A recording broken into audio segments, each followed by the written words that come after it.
I'm a hair mineral analysis expert. I have a background in functional medicine, and I educate people using HTMA testing to maximize health, erase debilitating symptoms, and gain energy.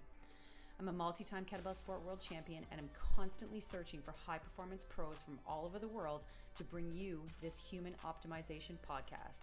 My name is Lisa Pitel-Killah. Welcome everybody to a brand new episode of the Human Optimization Podcast. And I'm so super excited today to have these two amazing women here from Staterra. We're going to talk all about amino acids today and how amazing they can be for you. So welcome Allison Clark. Allison is one of the co-founders of Staterra Inc, an Ottawa-based research company and Health Canada licensed manufacturer of natural health products. She has her undergraduate degree in biology and her master's degree in cellular and molecular medicine. Her research background covers topics such as spinal cord regeneration, mitochondrial health, and stem cell regulation. Her interest in natural health products arose from her inability to find sport nutrition products that she could take due to dietary restrictions, much like myself. Her passion has evolved from the sport nutrition field into supplementation for mental and cognitive performance. Allison's dream for Staterra is to develop research-based products that help people perform their best, both physically and mentally. Welcome, Allison. Thank you. And then we have Delphie.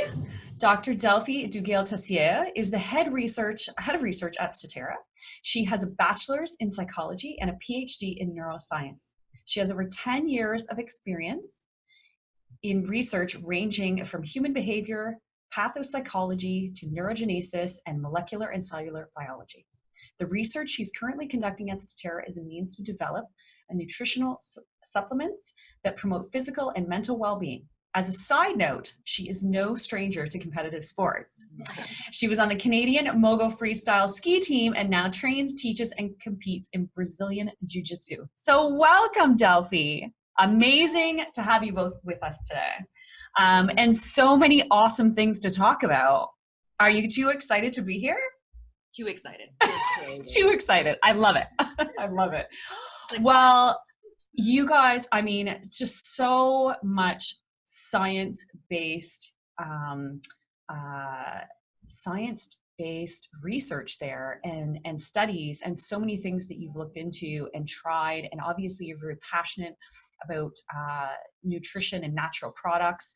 And I mean, that's one of the main reasons that I sell all of your products as well, because I believe in them, I use them. So I want to talk about how Staterra came about. Tell me about it.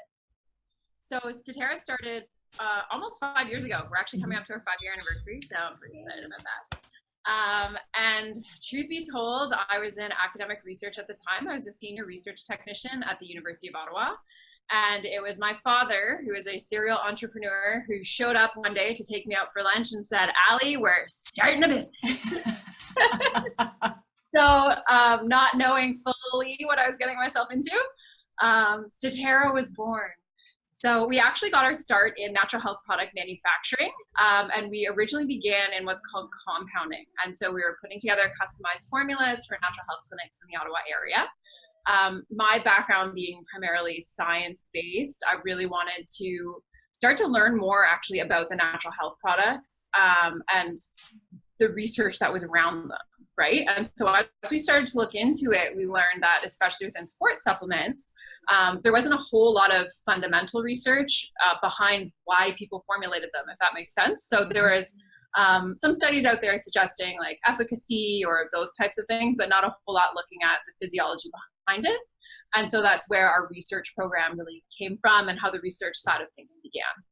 Amazing. Well, and you have to consider, and this is one of the things that I found very interesting when I got introduced to you both earlier this year. I was using some different sports nutrition products and not even really thinking, I mean, I kind of know, but not really thinking, you know, I was looking for some of the best on the market, but they still had products in them that weren't natural and that were coloring and, you know, just all of those things that you really don't want to put in your body.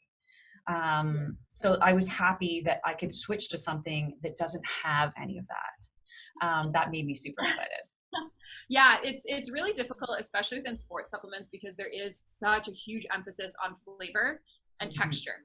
Right? Yes. And so it becomes extremely, extremely difficult, which we learned somewhat the hard way, that it's extremely difficult to flavor a product using actually all natural flavors and sweeteners. And all of our products have that. To get to something that tastes delicious and is still natural. Yeah, for sure.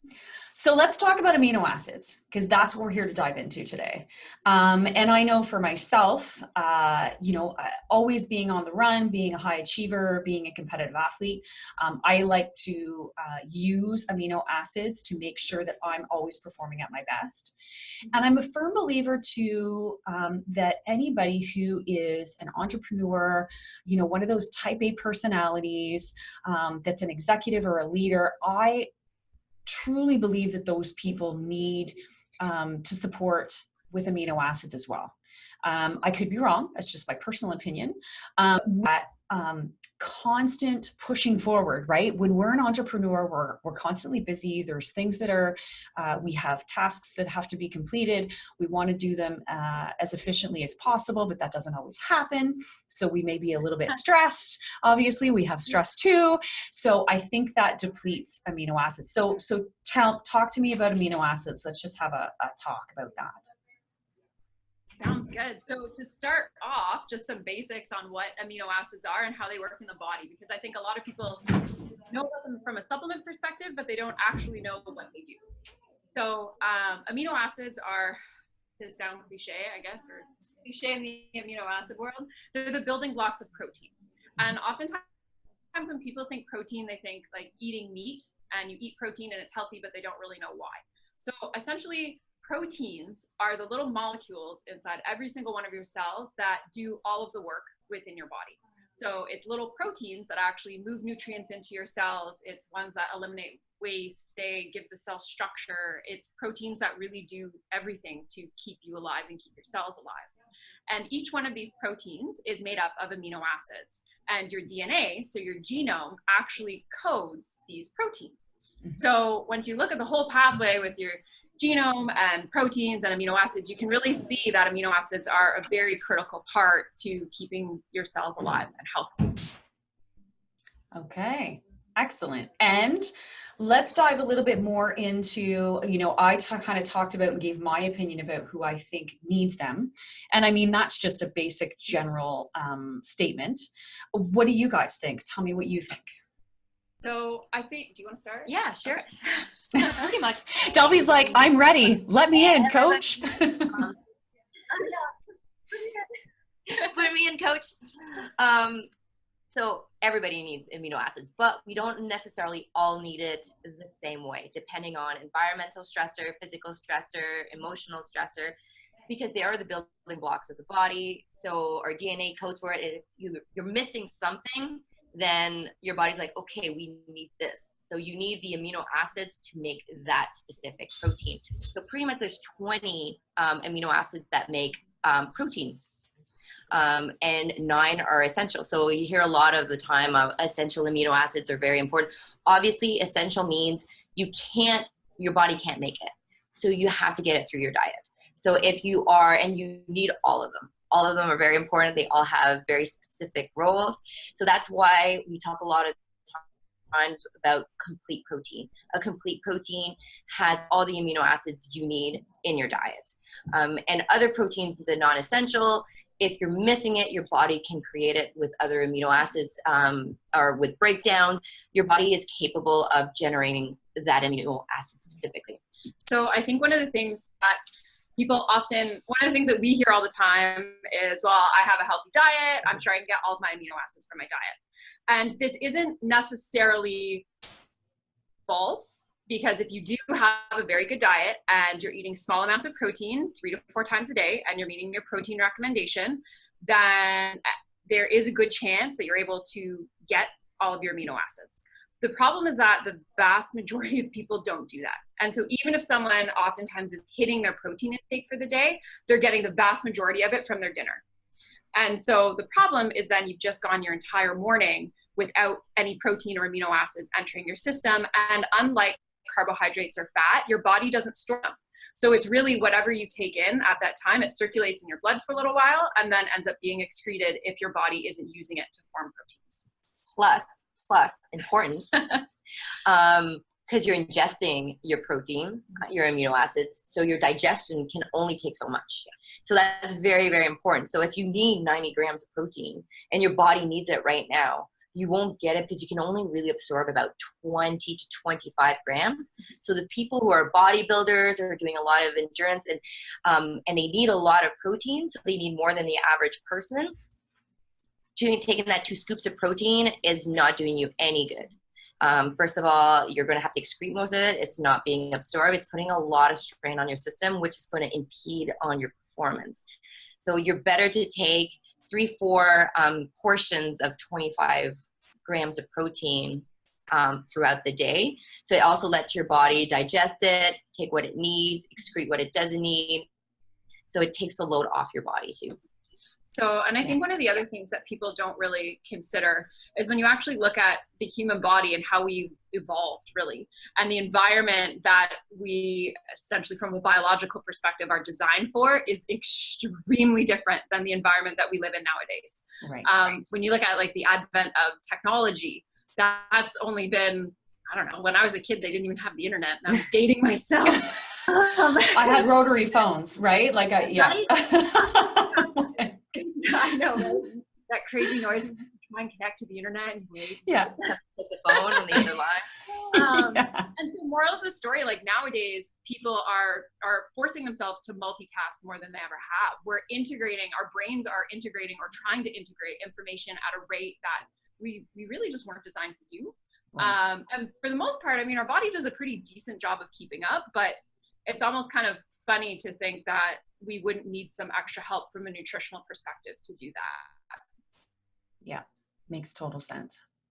And so, I mean, so let's touch on one part too, because I know I have a feeling people are going to want an answer to this question, and that is, you know, I eat protein, obviously, you know, meat, fish, and all those great things. Many people don't. Right? They choose to have a vegetarian or vegan diet. So what position does that put them into? Like, how do they get enough amino acids? From a dietary perspective, obviously it can be done. They just need to be sure they're being very careful to actually match their protein sources. So for example, you would want to pair, like when you're eating, you would want to pair rice with peas, because the amino acid profiles of the proteins in those foods are different and they can complement each other. Where if you're constantly only eating chickpeas or something like that as your primary protein source, you're actually going to be deficient in specific amino acids because those foods don't provide all of them. Right. So the other piece to watch out for vegetarians and vegans as well, especially if they're working out or doing endurance training, is the branched chain amino acids. They can tend to be deficient in those, again, especially if doing a lot of training, because your body burns through them at a much faster rate. And they are difficult. It's not impossible. You can totally get them from plant sources, but it can be more difficult to get.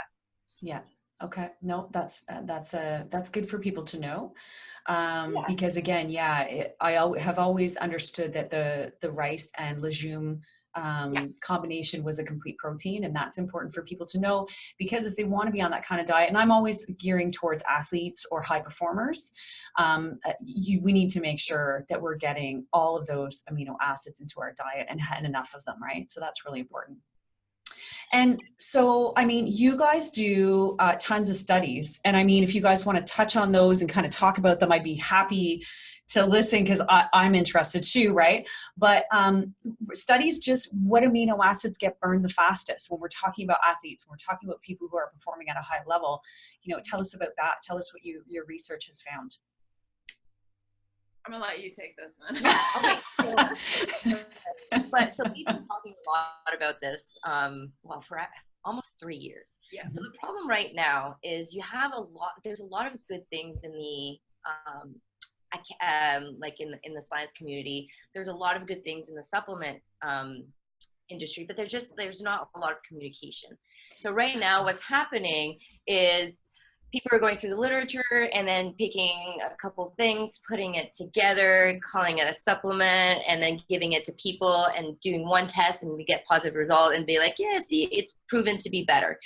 So when we were starting our research and development department, we're looking at what would be the best supplement. And there's one key question that no one asked. There's one we found that asked this question, and is, what happens to the amino acid while you do exercise? Yes. Right? Yes. So I want to know. So exactly, what goes up, what goes down? Is there a pattern? Is there certain pathways that are being triggered? And we know globally, if you're using oxygen, it's this pathway. If you're in, anaerobic, it's this pathway. That's all been studied. But is there a pattern within the amino acid? It's never been done. And when it's been done, it's usually with, athletes or men. Most research is done on the 25 to 26-year-old, 170 pound, 5'8". Isn't that interesting? Okay. Yeah, NCAA, 5 of them. But then this is being marketed supplements to the general population. So we took one step back and we're like, okay, let's start from the beginning, because that's usually how you have to start in science. Mm-hmm. So what we did is we wanted to start with endurance sport, because Ottawa is a huge running community. Mm-hmm. A lot of times you don't know what to take, you had the whole like carb loading and this, and there's a whole bunch of it. And a lot of people don't know that they have amino acids in their gels. So that's also so a lot of people don't know that they're actually taking amino acid. They might need it, they might not. So what we did is we took a whole bunch of Ottawa people, normal 18 to 45, put them in the dome, ran them on the track for 18 kilometers, and took their blood. Everybody did great. So the idea was, okay, let's see if we can find pattern. And we were actually pleasantly surprised that we found patterns in amino acids we never thought would be this prominent. So we had amino acids that go up and go down. Obviously, when you're doing exercise, you have amino acids like the turnover of your muscles, right? You're breaking down your muscles, rebuild them. So there's release in the plasma. So they call this the amino acid pool, right in the blood. So we can measure this, and we found these clusters of amino acid that would behave in a certain pattern, and that was quite interesting. And that pattern was the ones that are mostly associated with cognition, or the cross the blood-brain barrier, or mostly involved in stress. So, and the thing that's really neat is that these patterns were across all of our participants. Yes. So it didn't necessarily matter if it was male or female. It didn't matter if they were running the time in we had some people do it in 2 hours. An hour. We had people running between an hour and a half and 2 hours and a half. So it didn't really seem to matter their level of physical fitness, but everybody's bodies were kind of going through this same process. That is incredible. And that is a huge find, to realize that that's what's happening. And it's so, across the board. That was something that we were really surprised about. So we thought we would have gender differences. And we did have gender differences in certain amino acids, the ones mostly in like the alanine cycle and how to clear lactic acid. We had a bit of difference between male and females. Yeah. But when it came to those amino acids, it didn't matter how fast you ran, if you're a man or a woman. And we had 18s to 45. Like that's still a huge range. That's a big age range. Yeah, it's almost 30 years, right? We're pretty confident that in the general population, this is a pattern that we could probably see consistently. That's amazing. And so those amino acids, obviously for output, you addressed cognition, right? That's kind of the first thing that goes. So let's talk about those ones in particular. And I know that there's some fitness gurus out there that believe that when you're training, that essential amino acids are the way to go, because then you get the whole block of the building blocks, right? Not just part. But I think right now, what we're talking about, that's actually probably not quite true. Yeah, so we were actually, full disclosure, we were actually like debating about this morning. You don't have to tell us if you don't want to. Yeah, just like a casual 2-hour conversation. So a number of years ago, the big, I guess, trendy supplement was a branched chain amino acid supplement. And more recently, I want to say the past year, 2 years, there's been a real push for the essential amino acid supplement. And the reasoning behind that, there's kind of like probably a couple different reasons. Personally, so I'll just give you my opinion. So, you know, like I'm coming at it from a biased perspective. I am a BCAA person over an essential amino acid supplement person. Okay. That's just my opinion. It's based on the fact that the branched chain amino acids are the ones that you burn through a lot more quickly when you are performing endurance sports or difficult exercise. It also comes from the fact that there have been some more recent studies. So in a lot of the more recent literature, they're actually they've come up with a different technique to actually measure how your body is using amino acids. And so that's been a really big change within the field to begin with. And so a lot of the older data, they're now kind of saying like even with protein intake, there's now some new studies that are suggesting, wow, like our protein intake is actually way too low. Like the recommendations, they should be a lot higher based on this new technique. I digress about that. Anyway, a lot of these newer studies. Not enough info on that yet. That is a whole other podcast. Whole other podcast. But a lot of these newer studies have actually shown that it is the branched chain amino acids that are still the rate limiting factor. So you can supplement with all of them. And also just for clarity, branched chain amino acids, the leucine, isoleucine, and valine, are essential amino acids. So we're not talking taking essential ones versus non-essential ones. We're talking about a subset of essential versus all of the essential. The other thing that a lot of people don't necessarily know is with some of the essential amino acids, you do have to be a little bit careful because they can build up and they can cause toxicity. I'm always like a safety first kind of person. Yeah, no, absolutely. And if you know for sure that the branched chain amino acids are the ones that you tend to burn through more quickly,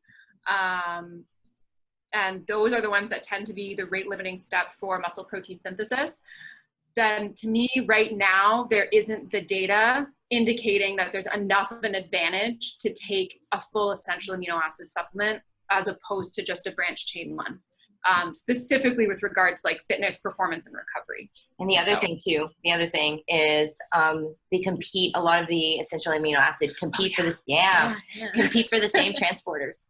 Oh, isn't that interesting? Okay, makes sense. Minerals do the same thing. Yeah. So branched chain amino acid and, for example, tryptophan, they will compete for the same binding receptor. So there's a lot of talk. We're talking a lot. It's like the mineral hair analysis. There's a lot of ratios that you need to talk about, not just the level.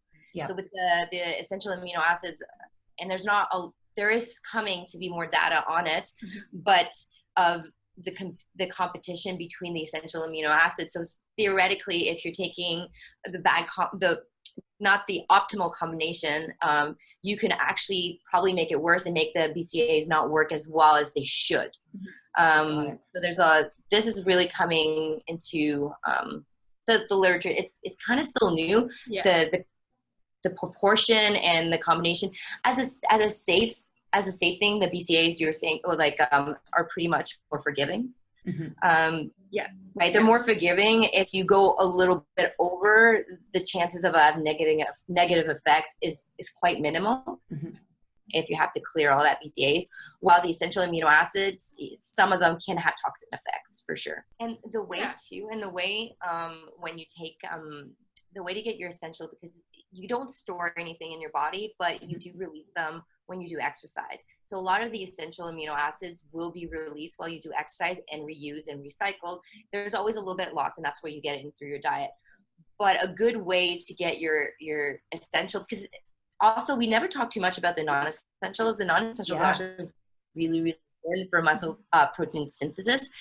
There's one study that showed that just like 5 or 6 grams of BCAAs with only 6 or 7 grams of whey, or for that case was whey protein, is what maximizes the most. So you can take a little protein with your BCAAs. So you get your BCAAs are a rate limiting factor. You get those in, and then you get enough of the whole protein to get what you need without hitting toxic effects. Because obviously you need all the proteins to function optimally, but you also don't want too much of them. So it's like understanding that. Yeah. And that's a really good strategy, actually. And so, and I mean, think that's where somebody can use it actually intra-workout, especially if it's, a whey protein isolate is very easily digestible. And that's definitely something you can use intra-workout while you're doing your endurance sets. And especially if you have dietary restriction or you're if you're a vegan and vegetarian, adding that a little extra protein is always good. And Absolutely. A lot of times when you talk about BCAAs, you forget that you also need to replenish those electrolytes. Yes. Very, very important too. Obviously, I don't have to say to people, drink your water, stay hydrated. Yes. Get your minerals. Get your minerals in. Sodium, potassium, right? And Have so to get those in because because light is kind of the way to go. Yeah. Exactly. Yeah. Yeah. Okay. So talked about, BCAAs versus EAAs. That's a big one. Definitely was a big one on my list. So tell me, okay, so now we've talked about athletes. We've talked about the workouts, the training, and I mean, there might be a little bit more you want to add to that. But I want to kind of move over a little bit over to people in stressful work environments, because those put a ton of, obviously stress on the body too, on the physical body. So, and on the mind, right? To try and stay focused. A lot of us lose our focus. We might be tired. We might be too over caffeinated, whatever the case might be. We're all guilty of a little of everything. Yeah. So tell me how you would help their focus. Tell me how amino acids would relate to that type of person in that type of environment. So one of the things that we mentioned earlier is that amino acids are the building blocks of protein, but amino acids are also the precursors for your neurotransmitters in your brain. And neurotransmitters are the little chemical messengers that your neurons use to talk to each other and essentially allow you to think. And be happy. And be happy. That's important. Yeah. And so one of the things that was really interesting, that's kind of, we can see it in our running research, and it's also in the literature as well, is that some of these neurotransmitter precursors are actually, well, all of them are used in multiple pathways. And so essentially what can happen is when you're under stress, your body goes into a stress response. You're going to have increases in epinephrine, norepinephrine, that cortisol, whole catecholamine pathway. And the same amino acid precursor that manages all of that is also the amino acid precursor for dopamine. And dopamine is involved in motivation. It is involved in attention. Yeah, it's involved in a lot of those higher cognitive processes. Mood regulation is a big one. And so one of the things that we really saw in our running research, and it's interesting because this is actually applicable to a work environment because we're putting a physical strain on one, right? And anybody who's been under any amount of stress for any amount of time knows that your stress actually becomes physical. You have the same physical response, right?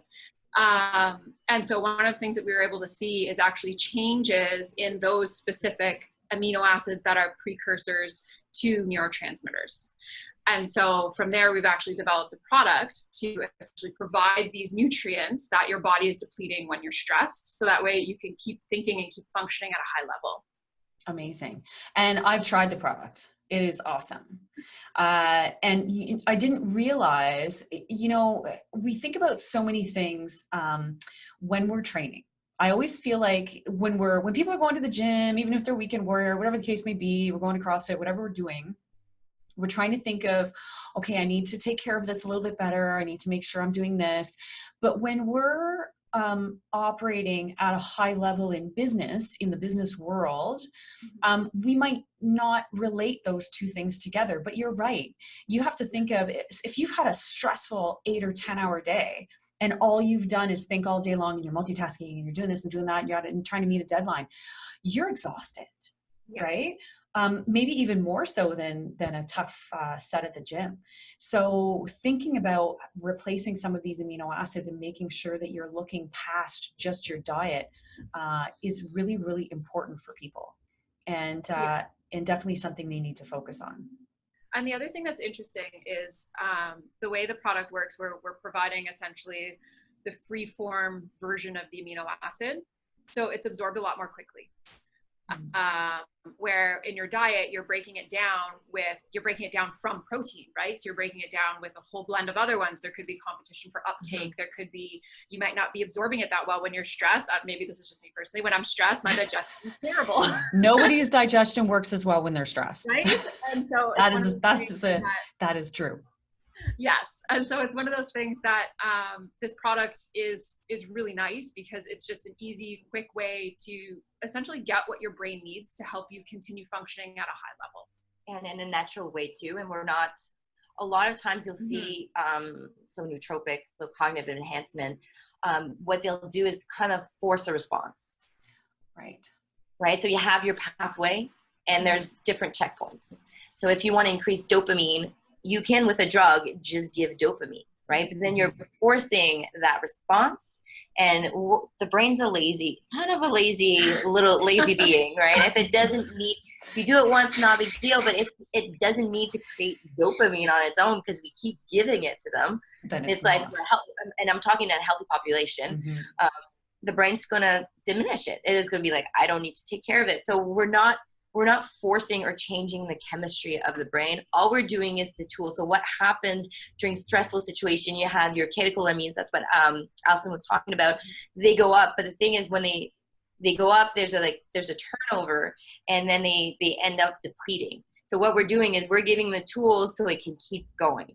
So at the end of the day, usually you start your day, I'm going to do this, and then you're like, lunch hit, and then you eat, you're like, okay. And then by the end of the day, you're just like, oh, what am I doing? Things, you're multitasking, your phone's going off, you have to go pick up your kid. There's a whole bunch of things. I have to go to the gym, I have to do this, Your brain keeps going. And every time it tries to refocus where it needs to go, that spends energy. That's time that is lost. So we're pretty much giving your brain all the nutrients it needs. Yeah, we're pretty much just giving your brain the nutrients that it needs to function properly. We say like, oh, we're optimizing it or we're enhancing it, but I honestly believe we're just letting people perform how they should be able to perform. And it's the stress in our life, it's our terrible diets that is making people tired all the time, and you have that brain fog and you just can't think, right? Yeah. Too much caffeine. Yeah.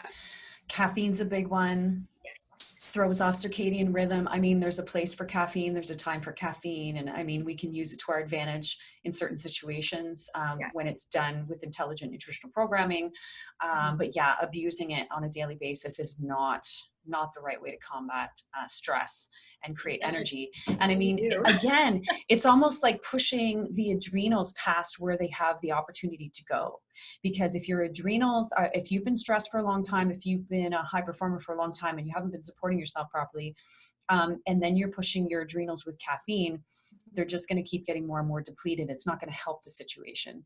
And eventually you're going to be worse off than you started. So that's a slippery slope to go down for sure.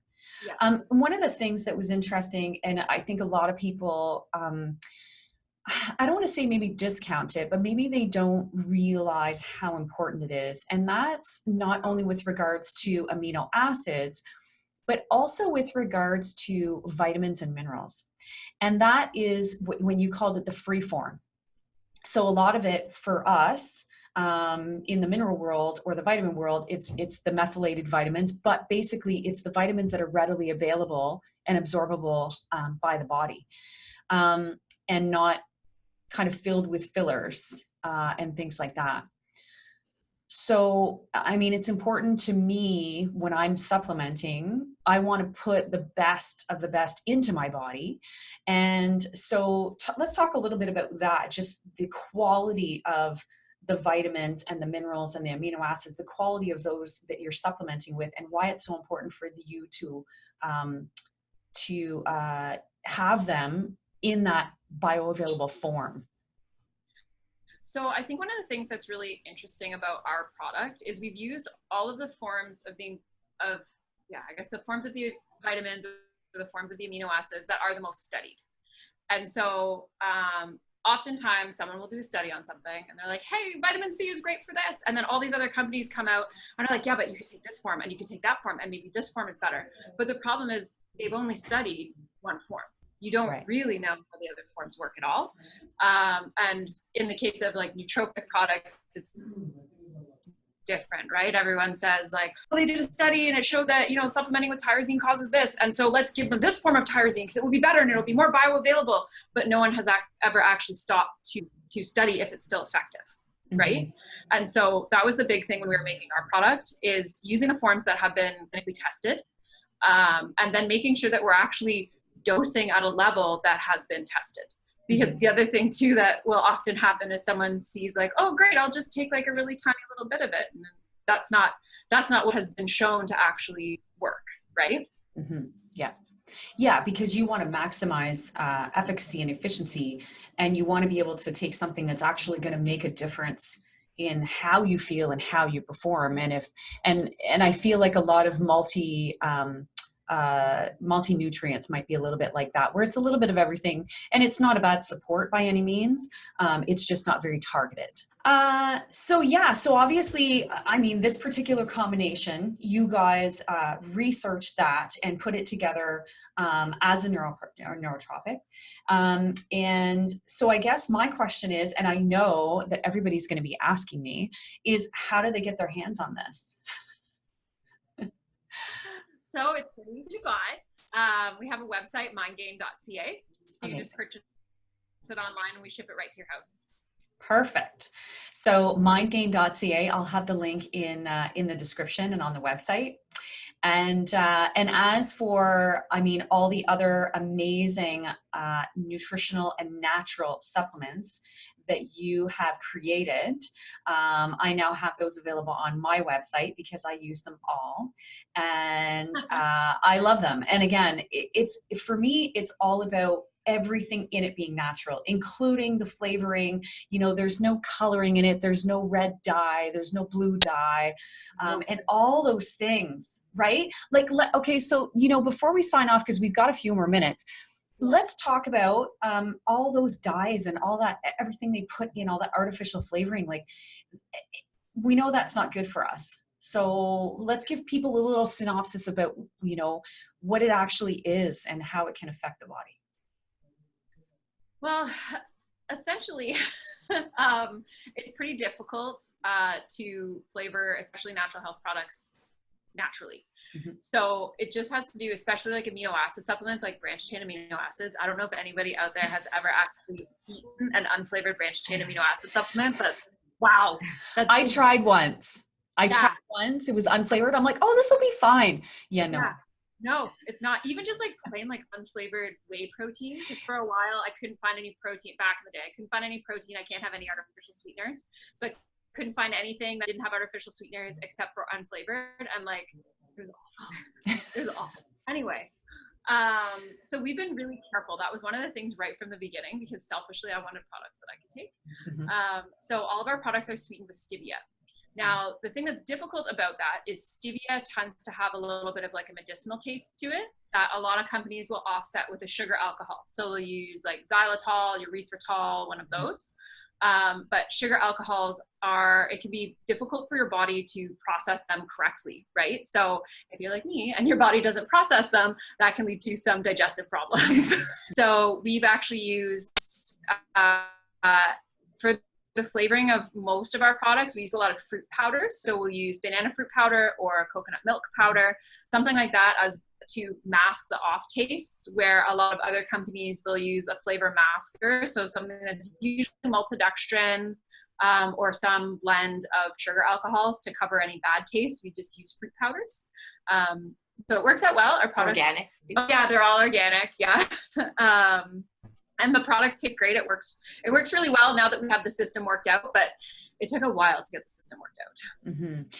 And you know what? I think that's why a lot of companies don't do it, because they have to invest the time to figure all that out, right? And you guys have done that. We've been really careful with who our flavor suppliers are to make sure that when we are sourcing our natural flavors, that they are actually 100% natural, because you can run into a lot of interesting things within the flavor industry where you can actually, from a labeling perspective, have something designated a natural flavor, but it contains silicone dioxide or maltodextrin as the carrier for the natural flavor.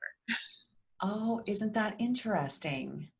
Yeah, it's a fun little back, surprise. So more research, right? It's like, which one's going to be the best one? Well, I definitely, obviously highly recommend all the products you guys have created, and just so happy that they're all natural, you know, organic, and just so good for you. And to be able to have access to that Neurotropic, I think people are crazy if they don't give it a try, especially if they're a high performer at any level, to be able to make sure that their brain's functioning optimally. So, so again, that is mindgain.ca. And so Allison, Delphie, thank you so much for joining us today. Again, from Staterra Inc, located right here in Ottawa, so local. And so thanks, everybody. I hope you enjoyed this. So much great information here today. I love amino acids, and I think they're so important for all of you high performers, weekend warriors, athletes, whatever your case may be. I think it's important that you look into those and make sure that you're getting enough, and enough of the right ones. So thank you so much for watching. If you like this podcast, give us a thumbs up, subscribe to my YouTube channel so that you can see when all the brand new episodes come out, and there's a new live video every week. If you're on your favorite podcast, thanks for listening. Make sure you subscribe, and we'll see you next time. Thanks for listening to today's show. Head on over to Killah, KILLAH.org to gain access to some amazing resources that will help you gain energy, rid yourself of debilitating symptoms, and be the best version of you. Remember to give this podcast a like and follow me on Instagram at coach.killah. I'm here every 2 weeks with a brand new episode of the Human Optimization Podcast. Until next time.